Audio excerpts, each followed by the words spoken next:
This episode is brought to you by SteelRoot, a national leader in helping companies meet cybersecurity compliance requirements and prepare for CMMC. Their experienced team of engineers and consultants assist organizations of all sizes to implement and manage IT systems that meet the technical requirements in DFARS and CMMC. Hi, everybody, and welcome back to another episode of 123 CMMC. My name is Dana Mantilia, and I will be your host today. And our lovely guest is Ryan Heidorn, and he is with SteelRoot. So, Ryan, welcome. And can you take a minute and just tell us a little bit about you and your company? Absolutely. Thank you, Dana. It's great to be here with you. So as you said, I'm with SteelRoot. I'm a co-founder and managing director here. We are a managed security provider, or MSP, that focuses exclusively on working with defense contractors, government contractors. So definitely living and breathing CMMC every day. Mm-hmm. All right, well, we have a great topic today. So today we are going to talk about MSPs, managed security providers, managed service providers, and how you can vet them and know if they're any good. So our first Are they called SteelRoot? Then they're good. No, I'm just kidding. Perfect. That's all we need. So what role do MSPs play in the CMMC ecosystem? Yeah.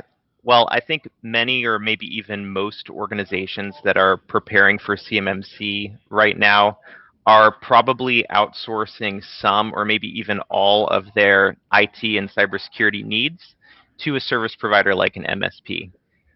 However, because CMMC is new, a lot of MSPs might not have a ton of experience and expertise when it comes to the specific cybersecurity and compliance requirements for defense contractors. So I think it's really important that companies find a good partner who understands those requirements, or when it's time to be assessed, you want to make sure that you've had everything figured out up until that point.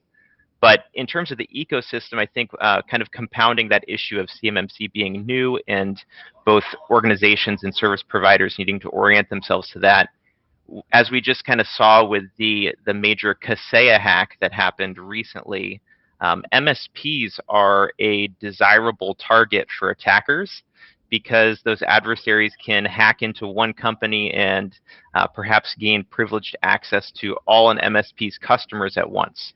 So these factors make it really important for companies preparing for CMMC to choose the right IT or security service provider.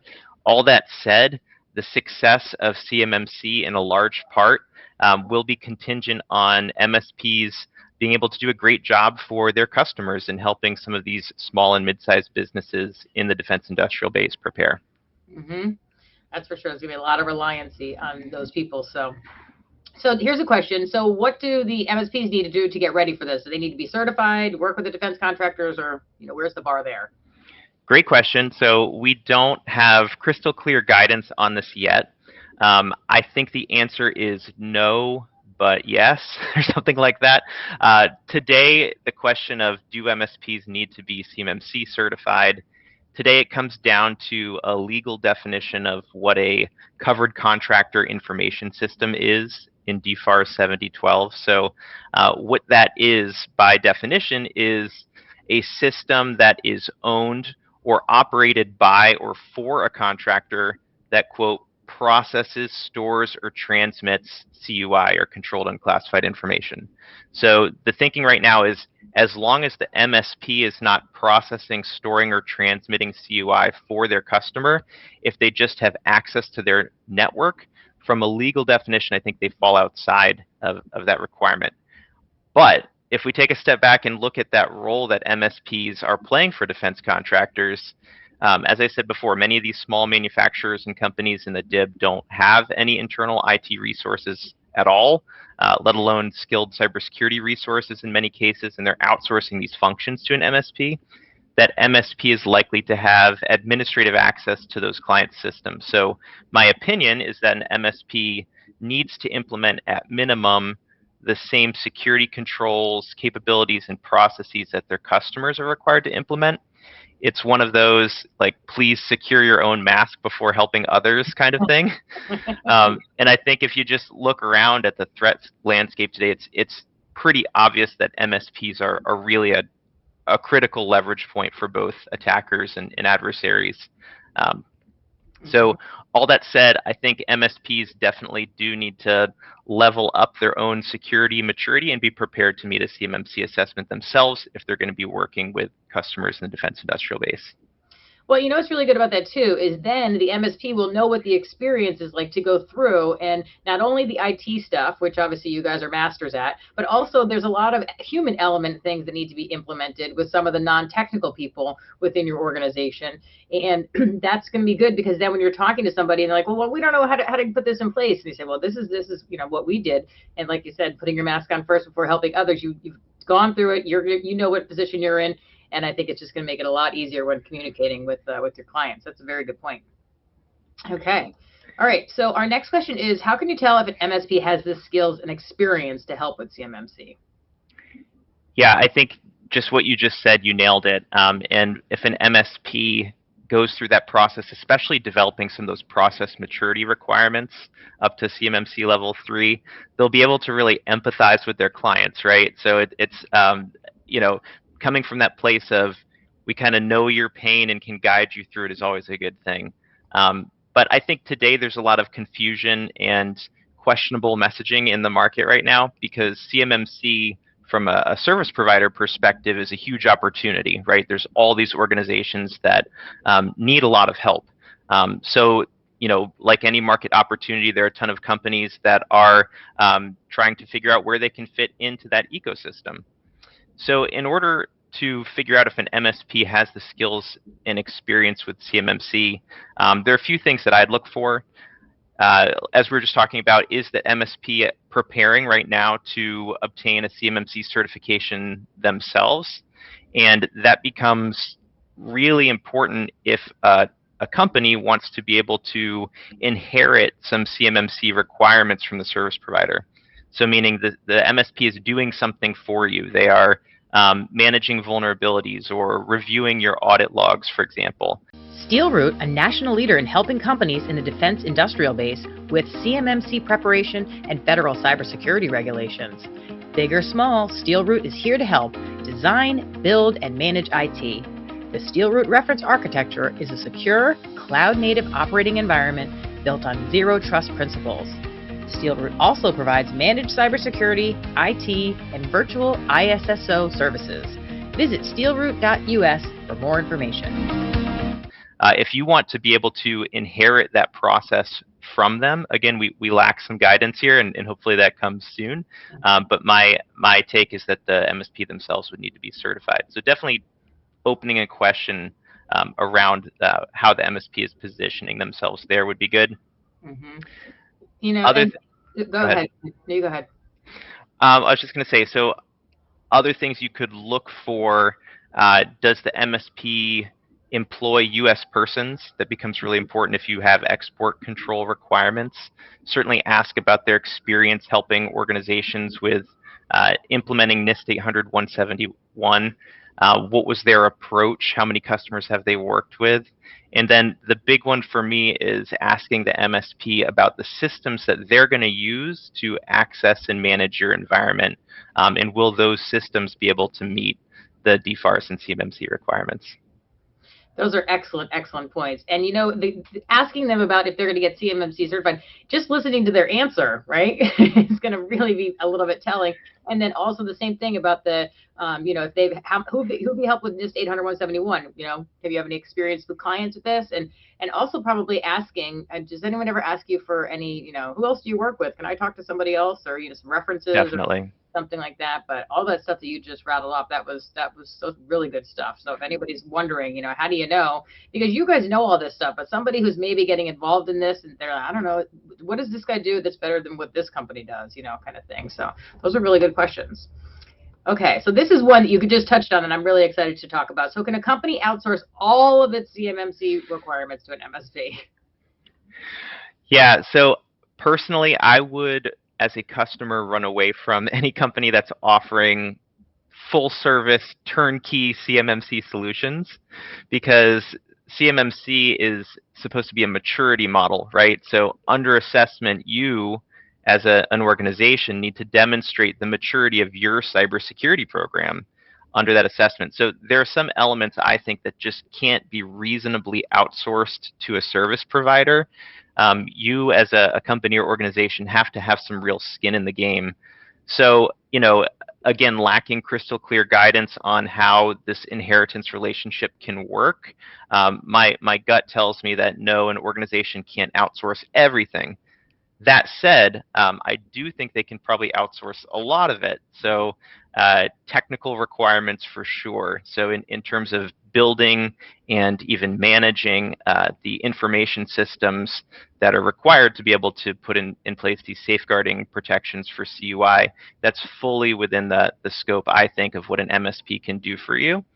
It comes down to some of those non-technical requirements, things that talk about your organization's responsibility, process maturity. So one common example is doing change control, right? If you are required to have some sort of change control process in place to make sure that if there are security relevant changes to your system, that there's actually an approval process around that. And it just wouldn't make sense for you to kind of hand over the keys to the MSP and say, well, you guys manage change, right? I think there are requirements like that that an organization ultimately will have to own themselves. So not a crystal clear answer, but I don't think that all requirements can be outsourced, although a lot of them probably can.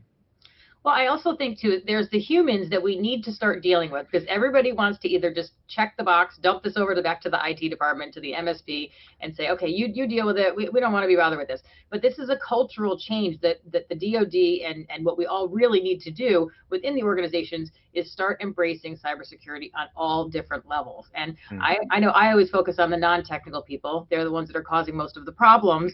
And that's where you can't outsource that. You need to educate, your employees on, not handing out credentials accidentally, or not clicking on things and downloading, bad things. So there's stuff like that there's no way that anybody could possibly outsource all of it. So I would be very leery too if somebody does say, oh, we're going to take care of everything, no problem. You just, let us handle it. And then they get an assessment and the assessor comes in like, well, what do you mean? You can't just outsource all this stuff. So yeah, I think that's logical. All right. So our next question is, how can you validate your MSP security posture? Now, this is a good one with the Kaseya thing that just happened. So excited to hear what you have to say. It's super important, and it might be difficult too. So if you're coming to this conversation not being a technical person yourself, it can be hard to know what are the right questions to ask. It looks like they're saying the right things. How do we know if they kind of walk the talk, right? So I wrote about this in an article a year or two ago in CISO Mag. It had kind of a clickbaity title, like 21 questions you can ask your MSP or something like that. Maybe we can share that link with your audience. But to summarize that, the places where I would start to ask questions, I would ask about staffing. That's usually a pretty direct conversation. Are they going to outsource or subcontract any services they're performing for you? And if so, who are those organizations? How are they ensuring that they will be compliant with your requirements? What kind of background checks are they performing on their employees? As I said before, if you're subject to export controls under ITAR or EAR, are their employees U.S. persons? And then what kind of cybersecurity roles do they have on staff? What are those people's qualifications? I think asking about people is probably a good place to start. You mentioned Kaseya, so definitely ask about the systems that they're going to use to manage your network. A big one right now, obviously, if the MSP got breached, would the attacker automatically have access to your environment? What are they doing to mitigate that risk? How are they managing that privileged access into your network? Are they logging connections to your environment? Do they have an internal or an external security operations center? How does that work? And then lastly, I would say, and I think everyone can appreciate the importance of this in today's day and age, when some security incident inevitably happens, how would they respond? Either if their own systems were attacked or if you got breached. That's a good place for a technical or a non-technical person to open a line of communication and have them spell it out for you, right? I think having that incident response capability is really critical for MSPs today. So that's probably a few good places to start to open up that conversation. Yeah, those are very good. And I'm definitely going to make sure we have the link in the show notes down below so people can take a look at it, read the whole thing. So is there any other advice you want to give everybody before we go? Yeah, I think we're talking about an interesting and exciting time for service providers in this space. As I said before, I think there's a huge need for MSPs to step up to the plate and help organizations get to the finish line of being CMMC ready and then managing some of these requirements going forward. I don't see how small organizations can really do this without service providers' assistance. But we are, because it's kind of a young or emerging or early market. We're in a time where it's hard to figure out who the right partner is going to be. My personal opinion here, and I'll try not to get on my soapbox, one thing to be careful about that I caution our clients is that there is no clear-cut way to know if an organization is prepared to support your requirements. That's why having these conversations is super important. The CMMC accreditation body has stood up a program, RPO program, or Registered Practitioner Organization, essentially a registry where companies that are offering CMMC services can be listed on their marketplace, and they also get a badge. So that can be a good place if you're trying to identify some potential organizations to talk to. But I will just say, just because a company has that badge doesn't by itself qualify them to help defense contractors. So further due diligence is definitely required. Yes, definitely. And maybe a reference check. Absolutely. Yes. All right. Well, thank you very much, Ryan, for your time. I really appreciate it. You gave us lots of awesome information. And thank you, everybody, for watching. And we hope to see you around on the next episode. So take care until then. Thank you. This episode is brought to you by SteelRoot, a national leader in helping companies meet cybersecurity compliance requirements and prepare for CMMC. Their experienced team of engineers and consultants assist organizations of all sizes to implement and manage IT systems that meet the technical requirements in DFARS and CMMC.